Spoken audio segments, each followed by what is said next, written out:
All right, welcome back in. We are the Sons of UCF. My name is Adam, and my good buddy Brian W. Peterson found a friend apparently on his way into the studio this evening. Brian, what on earth we got there, buddy? Oh man, I'm ready to crown UCF champions. We're 3-0, baby. We're undefeated. We're going all the way, right? This is the thing. Okay. We gotta. I gotta talk to HR about drug testing Brian Peterson later in the show, so we'll I'm get gonna to put this that in a down. little bit. But thanks for hopping in, everybody. If you're listening on YouTube, hit subscribe. If you're on audio, thanks for doing that. Make sure you leave a comment. We'd appreciate that, Brian. And comments about the game are what we're gonna do for you all here, which was a good one, Brian. 34-9 UCF Knights victory over North Carolina. Look, I think we all were a little bit unsure what to expect with this game, right? Because we just hadn't seen enough of UCF to really know kind of what team we had.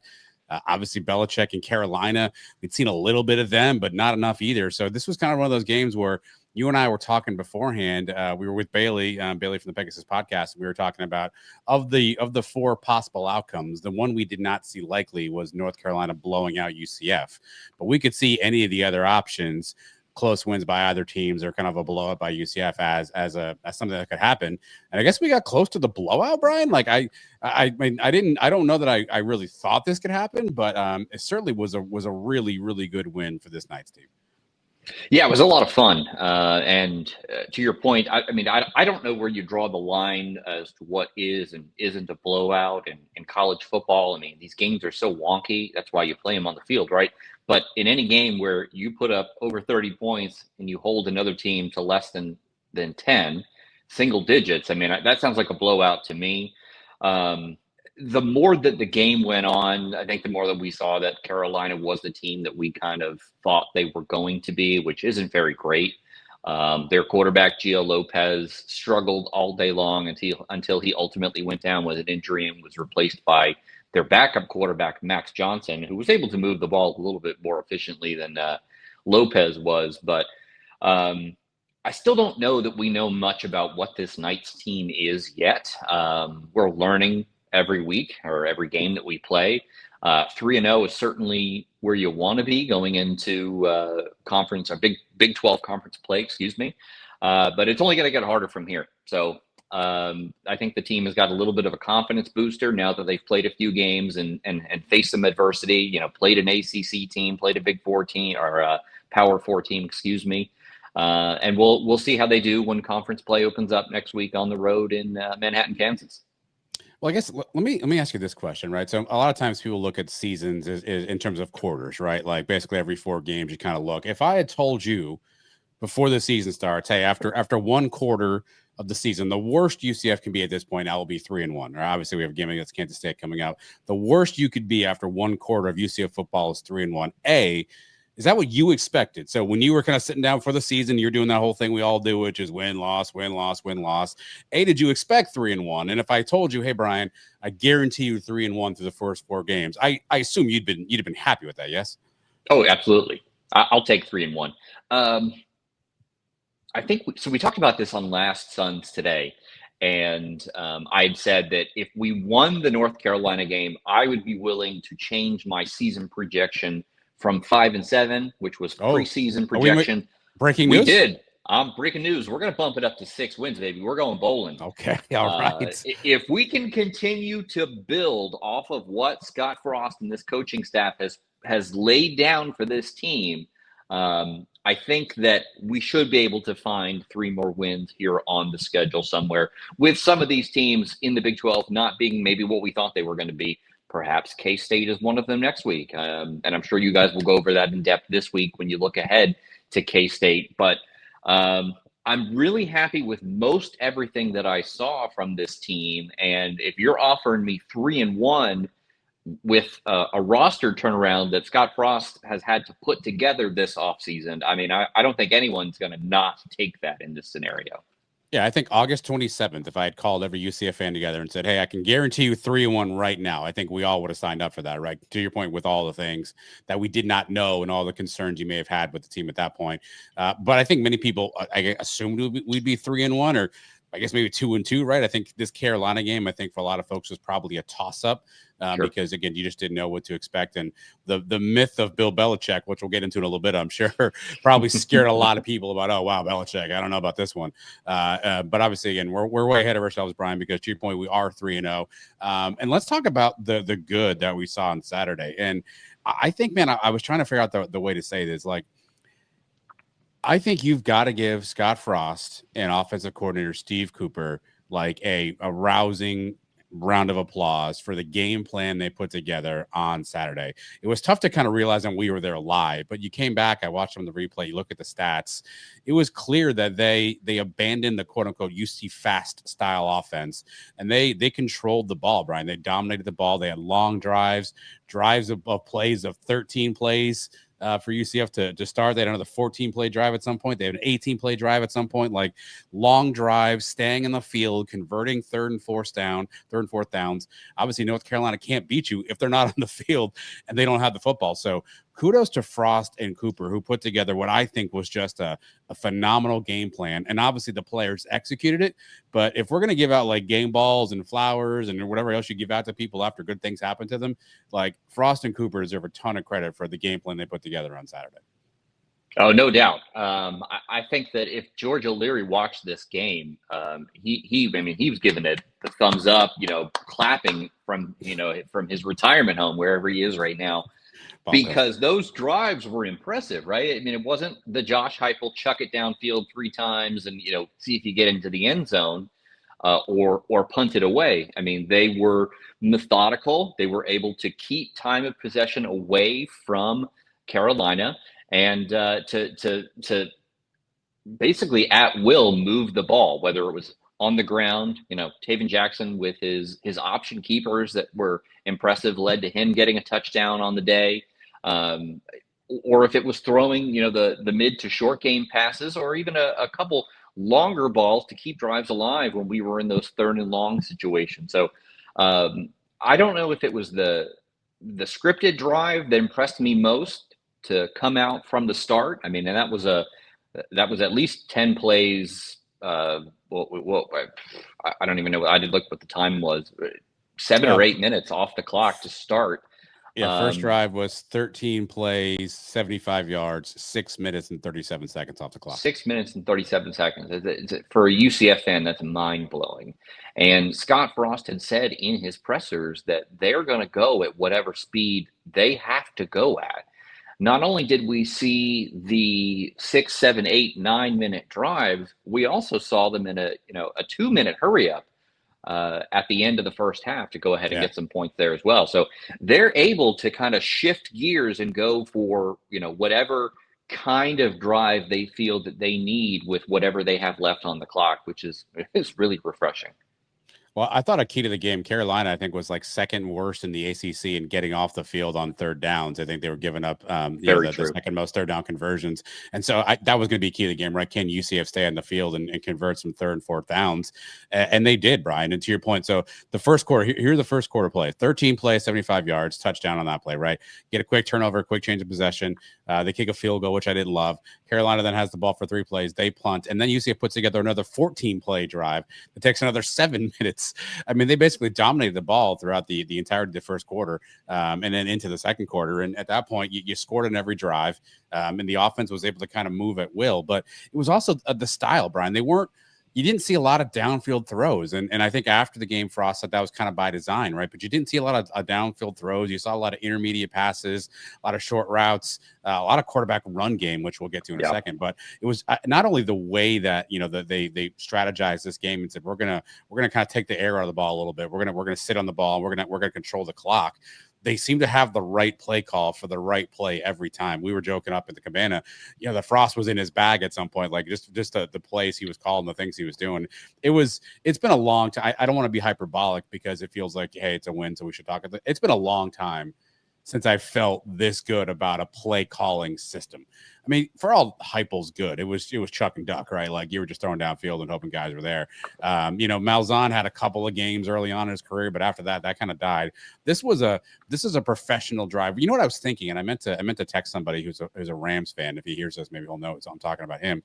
I wonder how much of this was like the Sean McVay NFL influence that Frost may have gotten, right? Because it kind of felt like a very professional drive in the way they were putting this together, Brian. But I can't look. We're going to give game balls to people. I get all that stuff, but I think if you don't start with Steve Cooper and Scott Frost for their game plan, I think that's a miss.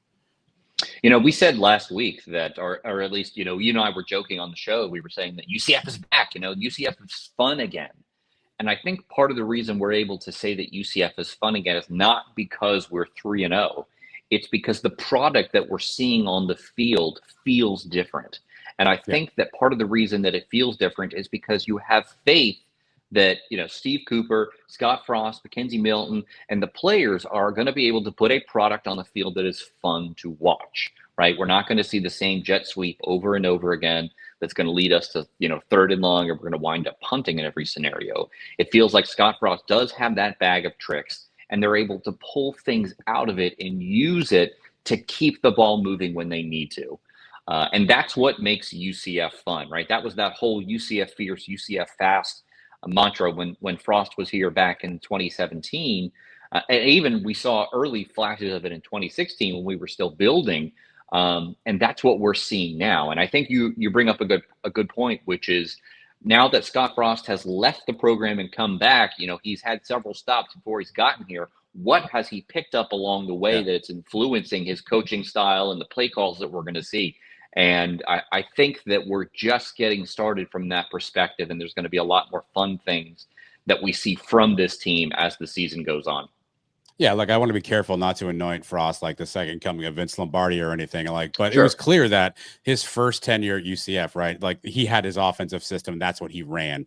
And it felt like in this game, he was like, okay, this is what I need to do in this game to win this game right here, right? Yeah, I'm sure influence of his system was in there, right? But the tempo, the play calls, the kind of the strategy behind it, I think, to your point, maybe shows some maturity from a coach standpoint, right? And what he's kind of learned because, you didn't just stick with your system. You kind of found the things that worked against this North Carolina team. But I mean, if we're going to give Frost flowers, Brian, then we got to give flowers to the defense as well, because again, I'm not really sure how good North Carolina really was overall. I mean, I think Gio Lopez was probably one of the better players on our team on Saturday because he didn't play that well, Brian. But I mean, first quarter, 2 total yards from given up by this defense, right?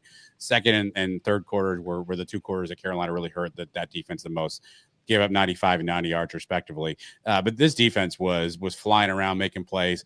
Alex Grinch talked about like he wants guys flying to the football, Brian. It's been a while since we've seen that. The thing that I was thinking about this in the drive home. I was listening to Christian and Bailey on the postgame pod, which is available on our YouTube channel or on their Pegasus podcast feed.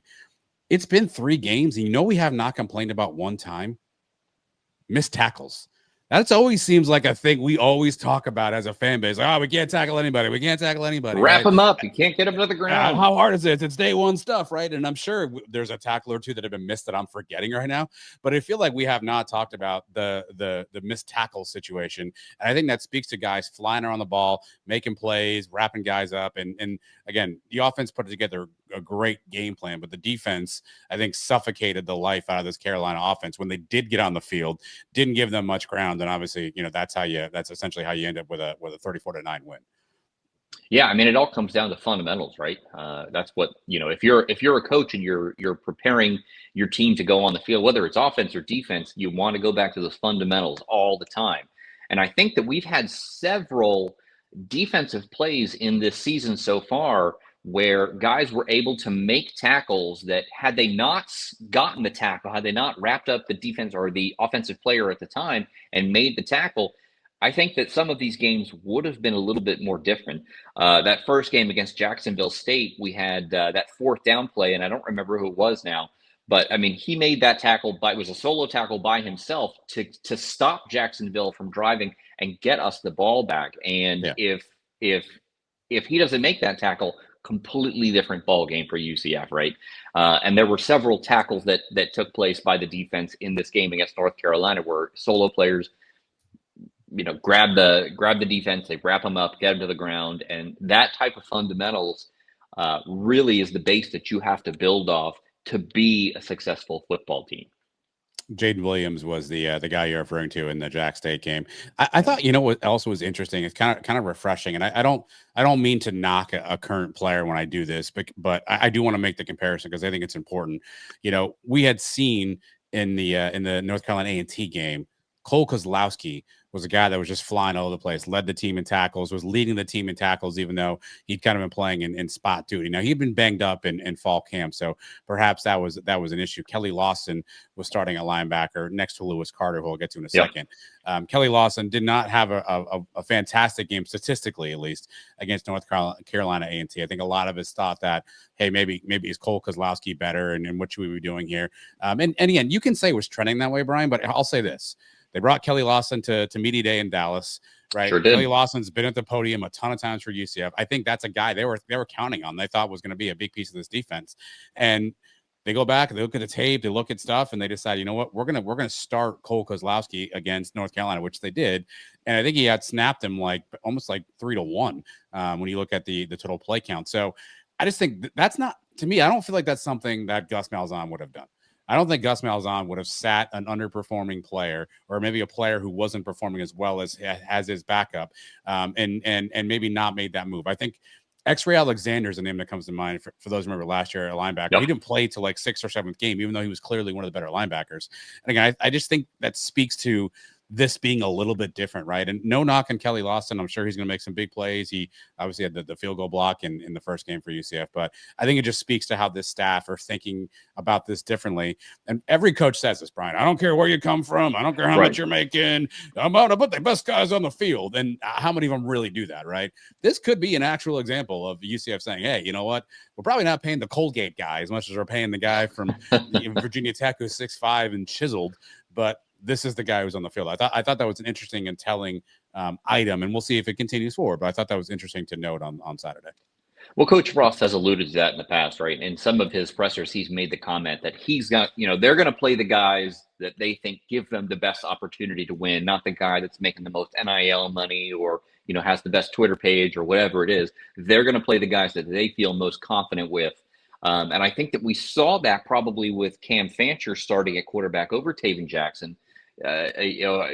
Many speculate that Cam perhaps had a better practice offseason than some of the other quarterbacks, Taven Jackson included, and that's why he got the start. Whereas we kind of assumed that Taven Jackson was the big NIL breadwinner in the quarterback room, but did not get that start. So I think that these coaches are finding ways to motivate these guys and to make sure that the talent on the field is the right talent for the right play, the right team, and the right scheme based on, who they're playing and what they're scheming up pregame. And to your point, Adam, like you said, I think that this coaching staff is a little more seasoned and mature now, and they're scheming up the teams based on who's coming to play them, not necessarily what they're good at or what they're, what they feel most confident with.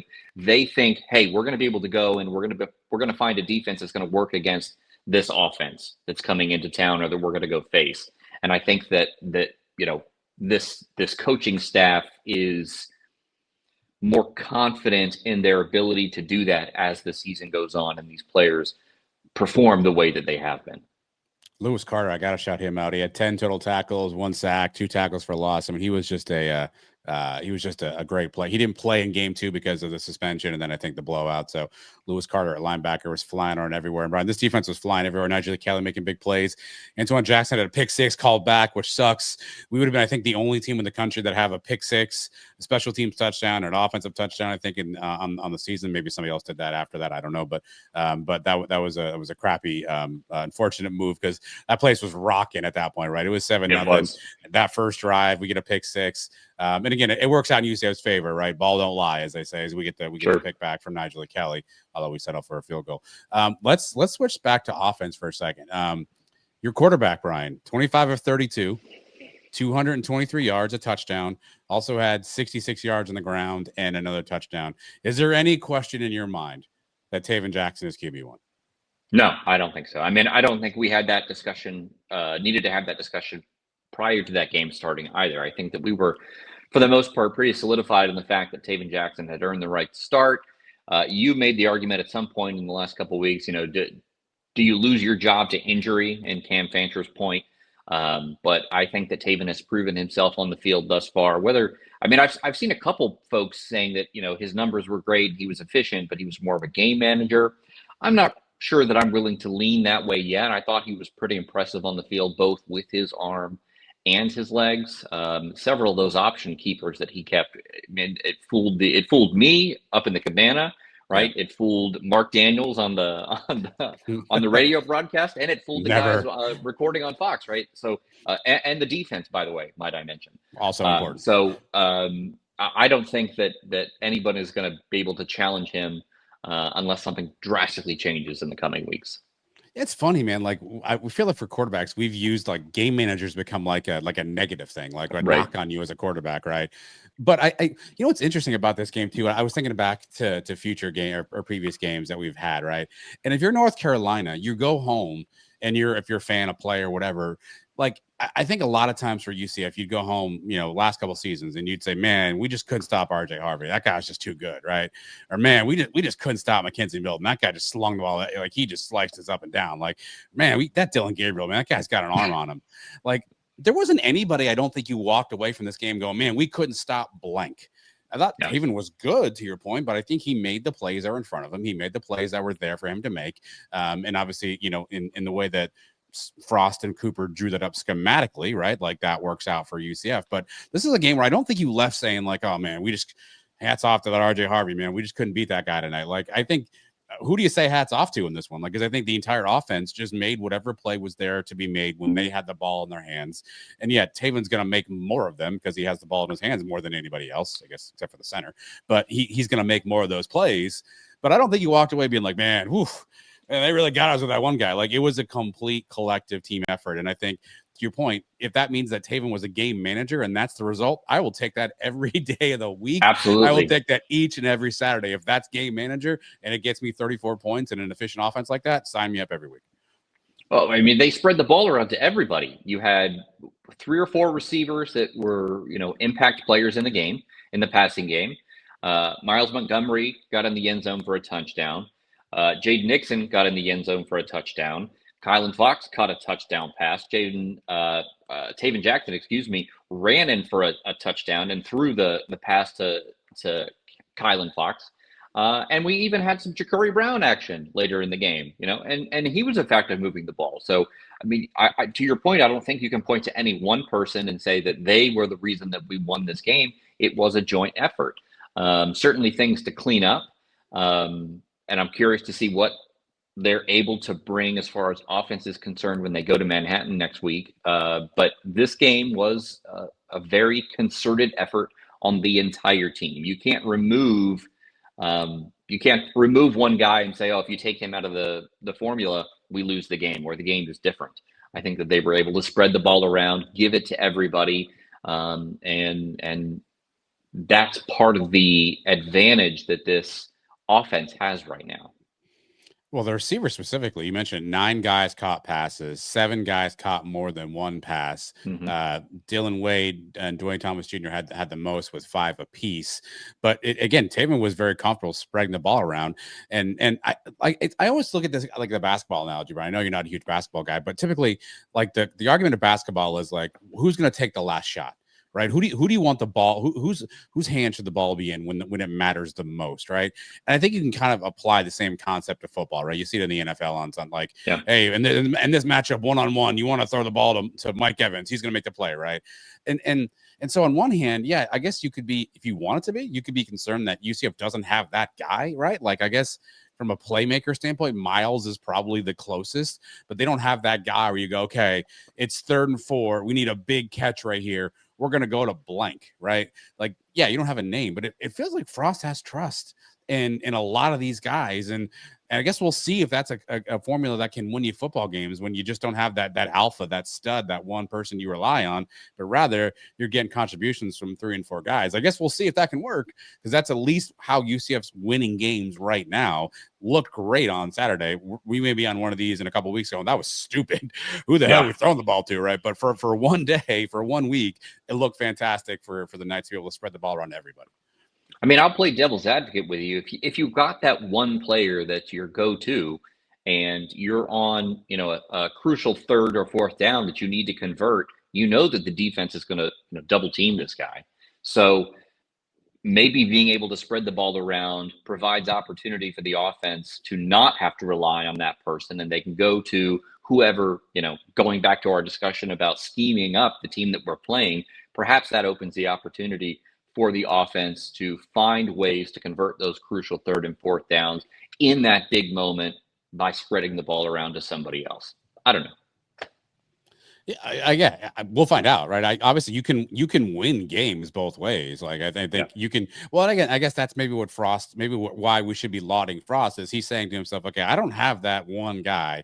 I don't have Gabe Davis on this roster, right? I don't have Traquan Smith on this roster. I don't have RJ Harvey on this roster, right? I have some really really good guys who can play, and I got to figure out a way to use all of them collectively to have a system come together. And if this is the perfect version of that, then now we understand what the ceiling for this team looks like. Now, again, maybe that first game against Jack State was the floor, and you see what that looks like. But even that one was a tad disjointed. But I'm curious what Frost does with quarterback this week, right? Cam Fancher was on the sidelines in uniform. He had pads on.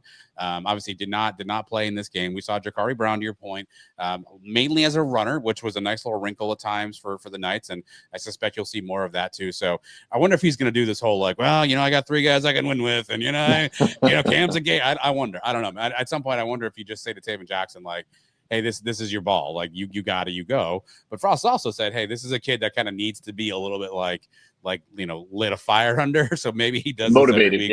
Maybe this is gonna be like the long running joke of the 2025 UCF team is like, I got three guys I can win with. We're not sure. We don't know who's gonna start. But I think he's earned the starting job, right? Like I don't think you can. If you had questions after the Carolina A&T game because he was a little bit wonky at times, okay, I get it. But I feel like he answered a good number of those critics. Was he perfect? No, I think there were a couple throws he still could have made, a couple of bad drops too, by the way. But I think he's earned that. I think he's earned the spot. I don't know how you look at him and go, you haven't done enough. Like it's one thing if you said, hey, we think so and so is better, and again, I think we'd all argue it if he said, hey, I think Cam Fancher is better. I think we'd argue with that. But I also don't think that Taven's done enough to lose the job, right? You might say, okay, maybe he hasn't, but he hasn't. There's no reason to bench him just unless you think Cam Fancher is just that much better. And if that's the case, I need to get HR on the line to drug test that person too, because I don't know how you make that determination off of what you've seen so far after 3 games.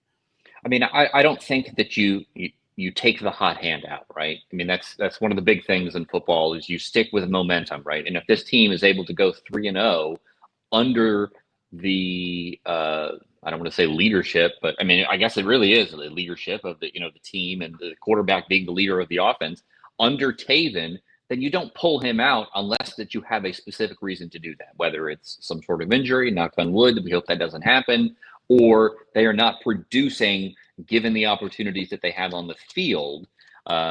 You just don't make a change in that case. I think that we saw that in the past where, you had situations where perhaps with Gus and for some reason, Mikey Keene comes to mind.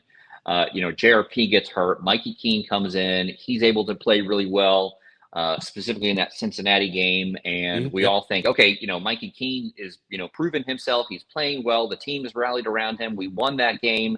Surely we're going to keep moving forward with Mikey Keene unless something changes. And then Gus reverts back to JRP. And, you can say whether or not that was a good call or not. I don't think that this coaching staff is going to make that kind of change unless something just simply is not working. And they probably shouldn't, Brian. Let's flip over. I mean, again, not a lot to complain about in this game, right? But obviously, no one's perfect, and there was not perfection on this game. I think 2 areas that I think you and I probably both agree on were a problem. One, the running game was still not really consistent for UCF. The 2 of the top 3 rushers were the quarterbacks, Taven Jackson and Jakari Brown. Jakari only ran 4 times, by the way. It just didn't seem like that we could run the ball with any consistency. And you start to see Frost almost abandon that at times, like throwing some of those boundary screens to the wide receivers, kind of going option with the quarterback and seeing if he can find maybe a lane to pop it. Just for whatever reason, like running between the guards or tackles, either one of the A, B, or C gap just wasn't something that UCF was able to do consistently. Miles Montgomery, 2.9 yard average. Again, not all his fault. I get, like, I feel bad every week I say this about Miles. We say that, yeah. someone gets in the comments and tells me I'm an idiot, that Miles is the best, and I just read the stats, yada, yada, yada. But I don't know how you can look at this rushing game and not realize that something is off here. Even Pro Football Focus, we were talking to Bailey while we were up there, who was giving us some Pro Football Focus stuff and saying, UCF's pass blocking grades are good. They're solid.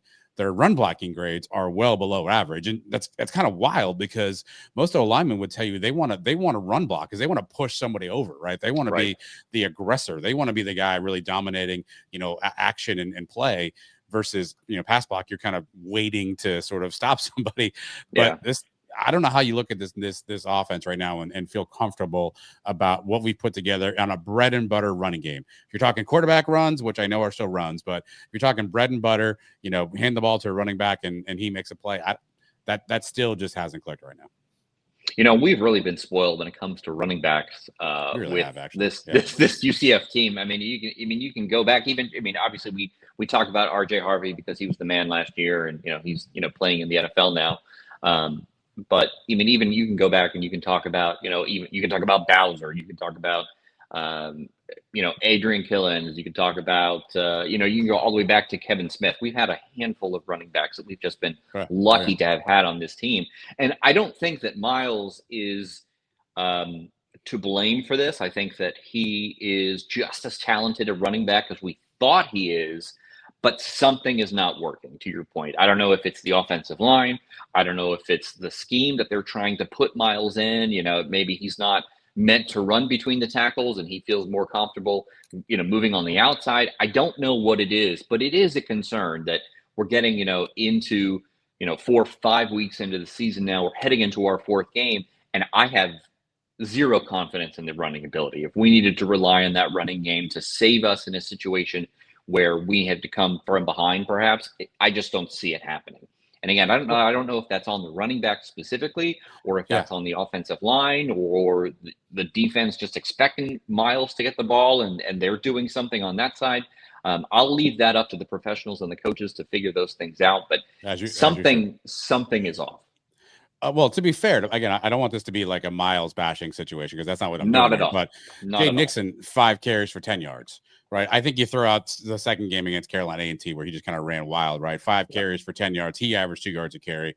Miles, again, 35 on 12, averaging 2.9, basically 3 yards a carry. And it was telling when we needed like big, conversions on 3rd and short, 4th and short. A lot of times it was QB run. It was QB power, right? It was, motion one of the big tight ends back in the formation. Then, Taven and Drakur, we kind of sneak behind that guy and run forward and get the first down. So there's obviously something from a run block perspective that I think UCF still has to clean up there. And I'm not saying they won't, but let's foreshadow ahead a little bit. Like, I guess you say to yourself, how good was North Carolina then? Because North Carolina was basically like, okay, like make Taven Jackson beat us, and he was able to do that, right? Is that what every team's philosophy is going to be going forward? And if so, can we keep this up from a passing game perspective? Because at some point you're going to have to prove to the other team across the line from you, hey, we can run the football. And again, you can do the gadget stuff, right? And that's going to get you some yards. But I think at some point you're going to have to rely on turning around and handing the ball to the guy behind you and get some yards, Brian. I think the other thing I think you'd agree with, penalties. I think there were a couple stupid offsides penalties that just like, come on, man. Like it's the 3rd game of the season. Like I understand, like, and that was the negator of the Antoine Jackson touchdown was an offsides penalty. I think it was John Walker in that one, Brian. But even Frost post game was kind of like, dude, what are we doing? Like, this is day one stuff. Like, let's stop jumping offsides. I think that's the other piece that, again, didn't hurt you a ton right now, but we've seen this a few different. This is like 10 defensive offsides penalties we've seen on the year. That's something that I feel like is just, we got to stop it at some point. Yeah, it didn't, to your point, it did not bite us in this game. It did cost, a couple big plays that would have been highlights had they stuck on the field, but they were negated by penalties. I counted at least 4 different offense or defensive line offsides penalties throughout the game. And it could have been more than that. I just know that I counted at least 4. And it wasn't like it was all the same person either. It seemed like it was 4, and it might have been 4 different guys that jumped off sides at different times throughout the game. And we had said, in the past that penalties are something that coaches should be able to clean up game to game. So I don't know if that's a concern that we should look for moving forward. Is this going to be something that we're going to see all season long? Or is this something that, maybe they're still working on, figuring out the right scheme for the defensive line, and they're trying different things out. And, they felt like, hey, Carolina's, not the best team right now. Maybe we can try some things out with them. And that's what led to the offsides penalties. I don't know. But certainly a concern once you get into Big 12 play and we see some better offensive lines. We're going to need the defensive line to not miss a beat to stay competitive in some of these games. Well, and to be fair, like not all penalties are created equal, right? Like there are sometimes you're just trying for a play, but these are like mental mistake error penalties that you got like, why are these happening, right? Like if you're fighting for a ball, like 50-50 ball and someone gets a pass interference, you don't love it, but you understand the way the game works. These are penalties I think we can clean up, Ryan. But I want to then end on what I thought was the most important thing I saw in this game. And I went back home and I was thinking like, did that really happen? Like, let me rewatch this, Brian. It is a minute 17 to go before halftime. UCF has just given up a field goal to North Carolina. And it was a weird sequence because Carolina was kind of driving. There were a couple of penalties. I think there was a review in there at some point, maybe for something. UCF took a couple timeouts, which I was kind of like, why? You can't take them with you, I guess. So like, might as well, Scott. But like, what are we doing here? We get the ball. I was questioning some of his timeout calls as well. So I was he there. Just hadn't been on TV enough. Wanted to be, hey, timeout. I mean, he just wanted to get on the camera. I don't know. Minute 17 to go, and we get the ball back. And like, so this is the PTSD version of Adam has been here, right? Like, how's Gus going to find a way to have us get a turnover here, right? Heupel is going to throw 3 balls down the field, and we're going to complete 0 of them and punt with a minute 12 on the clock. So, like, what are we doing here, Scott? And that drive didn't start off great either. I want to say there was a penalty at some point, right? There was a couple of plays, probably, but I'll be damned, Brian. 6 plays, 83 yards. They go down the field in a minute 4. And they get a touchdown right before half on a beautiful play to Kylan Fox, where clearly, wide open. He had the 2 defenders in conflict. Neither one knew what they were doing. Busted coverage. He's wide open in the end zone for a walk-in touchdown. This is how I feel like this season could be different, because that's not something that we've been used to lately around here at UCF, having a drive like this to end a half, that precise. Candidly, with a little bit of balls, Brian, because like that's not something that I feel like you should maybe always do. But Scott felt really confident in his team. I think that to me was the cement, the cinder block.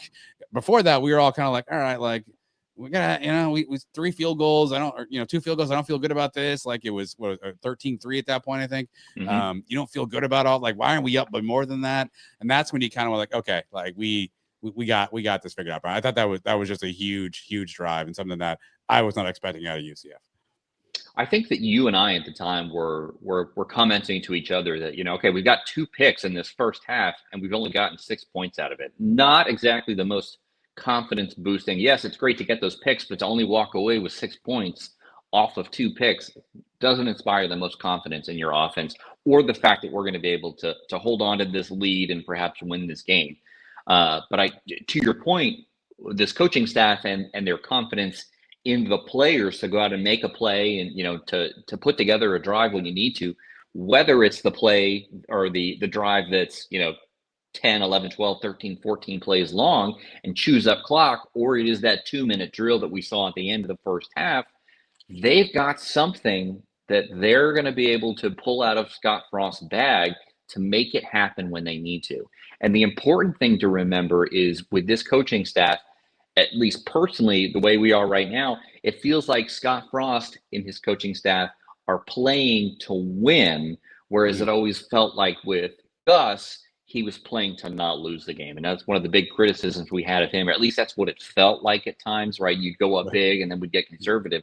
Scott Frost didn't take his foot off the pedal. He went, he knew, hey, North Carolina's going to get the ball to start the second half. We need to go get some points to make sure that we keep the pressure on them. And that's exactly what they did. And I went back and looked at the drive too, because again, in the stadium, it's kind of tougher to realize. And there are 2 things that's interesting about that drive that, like, in my mind, like as I saw it happen live and as I'm thinking about it, I'm like, man, that was awesome. I can't believe we did that. Yada. You go back and look at the box score, look at the game. Carolina had 2 penalties on that drive that really helped UCF out a ton. And so you can be like, all right, well, hey, without the penalties, UCF's not there. But again, I think that just speaks to Scott Frost basically telling Carolina, we're going to play this out. Like, we're not just going to take a knee and let you go to the locker room and let you regroup and grab some Gatorade and call it even. Like, we're going to play this out. We're going to put you in situations where you got to keep playing and hope the other team makes a mistake, right? There's the famous line from Moneyball where Billy Bean says, if the other teams are making mistakes, don't get in their way, right? And that's kind of what Scott Frost. Hey, we're going to play this out. We're going to make you defend us for this last minute 13. I'm not just going to run the ball 3 times and kick it back to you. And Carolina, of course, not prepared and not ready, which is surprising for a team of that stature or whatever, but we'll get to that in a second.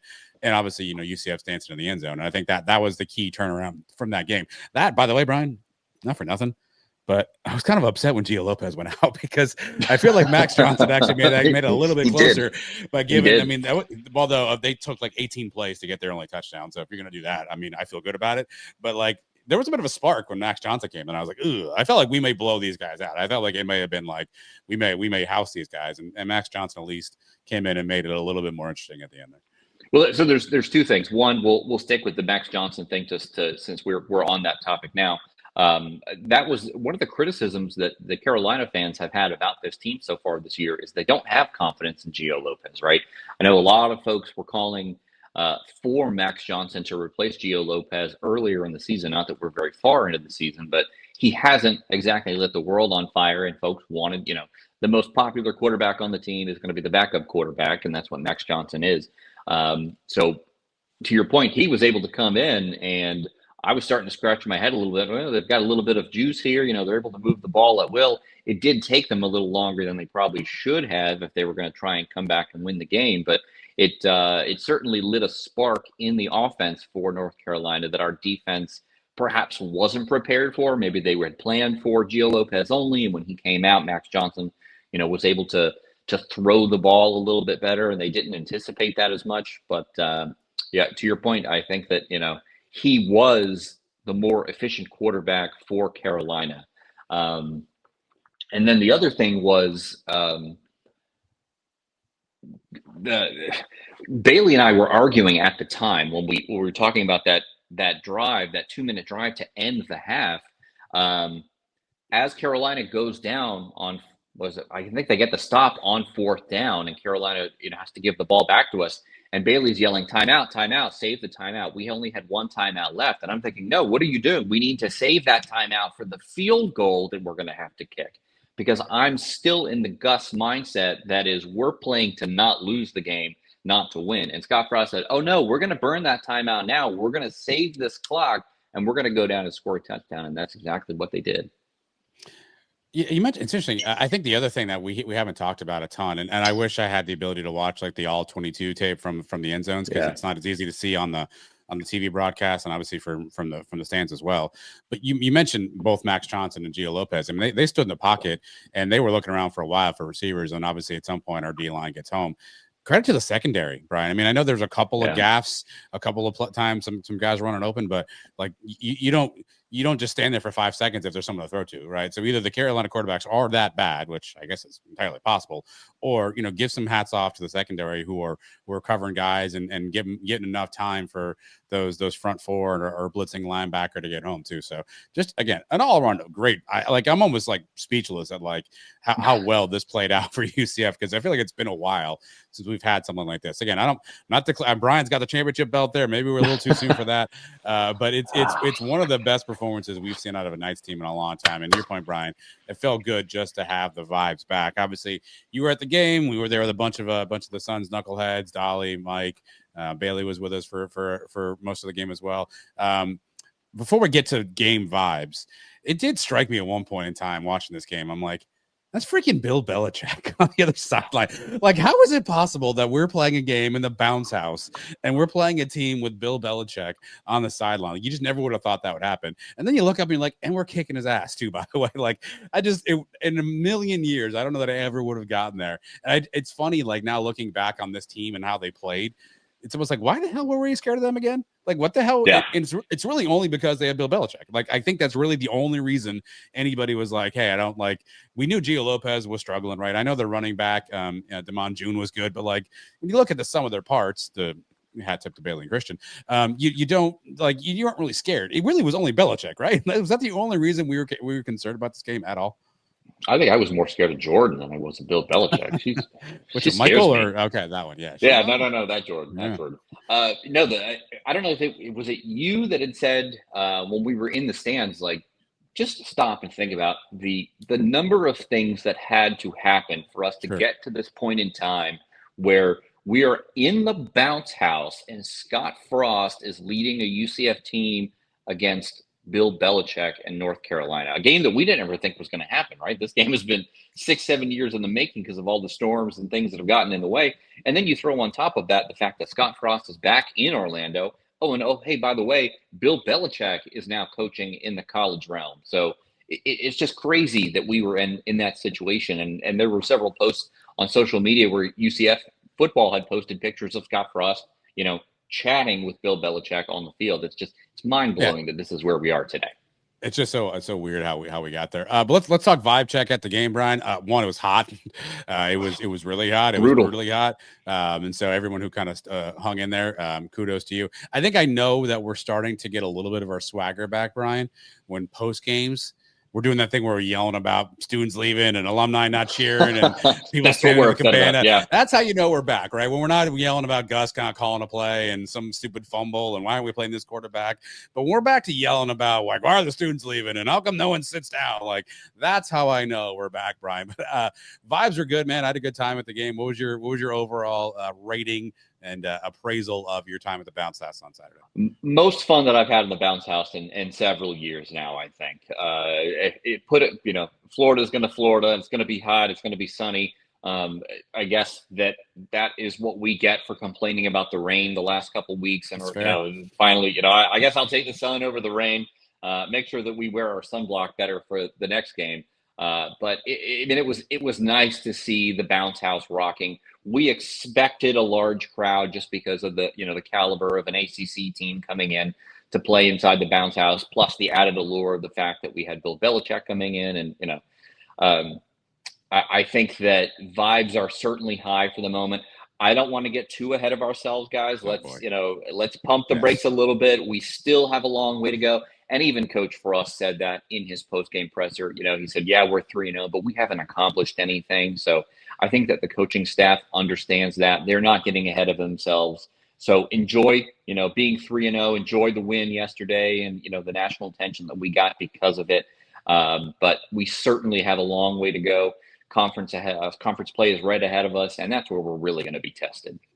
I know they said sellout, Brian, but you, Bailey, and I, there were some empty seats on the top there. I saw a couple I saw some aluminums staring me in the face from that northeast corner end zone. And I guess that's maybe the visiting section too, so perhaps that's why there. But still a really good crowd, obviously for a 3:30 game, a hot day.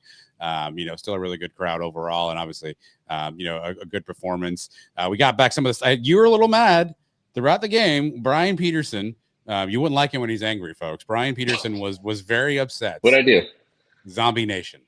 Oh. You were very upset about Zombie Nation. He was taking a personal Zombie Nation count.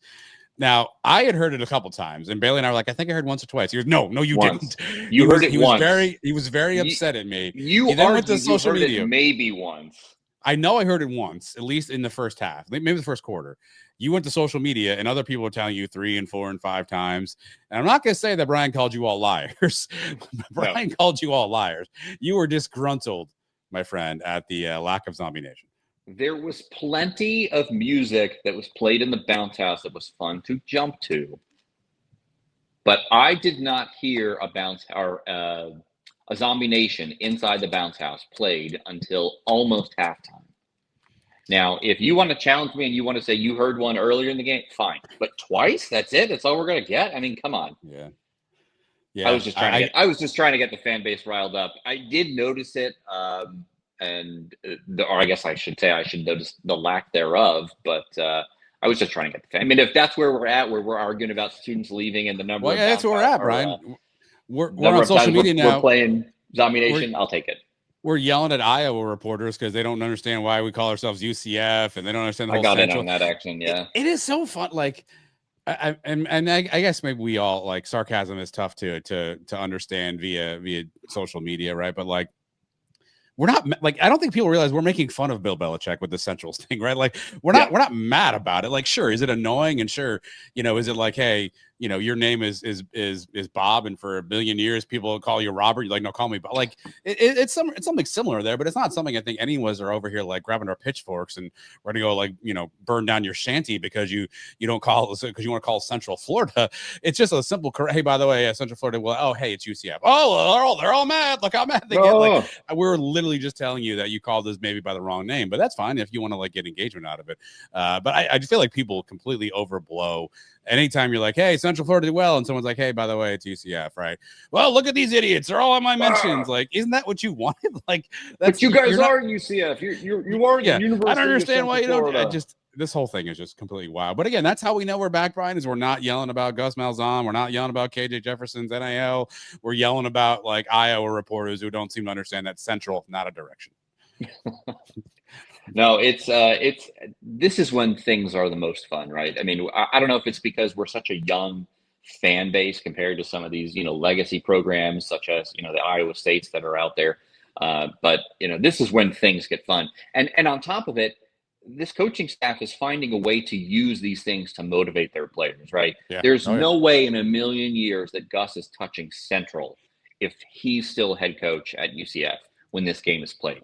Whereas the players are embracing it. Scott Frost is saying, in the post-game presser, we're not Central. We're not Central Florida. We are UCF. This is who we are. And I think that is part of the reason that the vibes are so high is because we embrace that mentality. I think actually I forgot the best part of the entire game was something if you weren't there, you didn't see this on TV. It was during one of the late game, commercial breaks in the stadium. They had a hype video with Marlon Williams and he was like yelling and screaming like, we're UCF, we're doing that. Like, and he was just getting everybody hyped up and it was pre-recorded. He wasn't there live. And then he said something like Central, what the, and obviously he, pretending to be a curse word coming next, but instead they cut to like a player getting blasted by a UCF linebacker. The entire stadium, of course, like broke out and laughed or whatever. So again, it was a lot of fun. Again, that's how football's back a little bit, right? Because we can have some fun like that. We can do this stuff. We can yell at Iowa people because they don't understand where directions are, and that's all well and good, Brian. But again, 3-0, it's where we want to be. We got a big one coming up now, conference game. I know the line was at 6. I thought it's moving to 4. So who really knows? K-State on a bye this past weekend. They have not been playing well. So is this a week they figure some stuff out? Again, we got all week to figure all that stuff out too. But let's enjoy 3-0. But to Brian's point, even though he's sitting there holding a championship belt and looking like a proud father, let's slow it a little bit. Let's see how this plays out in conference play. Let's see if Frost can have these guys prepared to go on the road. Noon kickoff in Manhattan, 11 local time. Although I don't think they'll impact our guys too much. But a noon kickoff on we're on Fox Sports 1 this Saturday. FS1, that's correct. Yeah. So if you don't have that for some reason, get that in your channel feed. But all right, that's it for us for this Suns today. Again, full week of Suns coverage this week. So keep it locked here on the YouTube channel. Keep it locked there wherever you do podcasts. Bailey Christian will be around this week, around the Kingdom, Suns Live, and maybe another show this week. I think that schedule, we'll figure that out at some point in time. So you may be seeing Brian more than once this week. That's the only so much content. That's the morning I will give all of you. So use that as you go to sleep and enjoy the rest of your Monday, everybody. Hey, take care.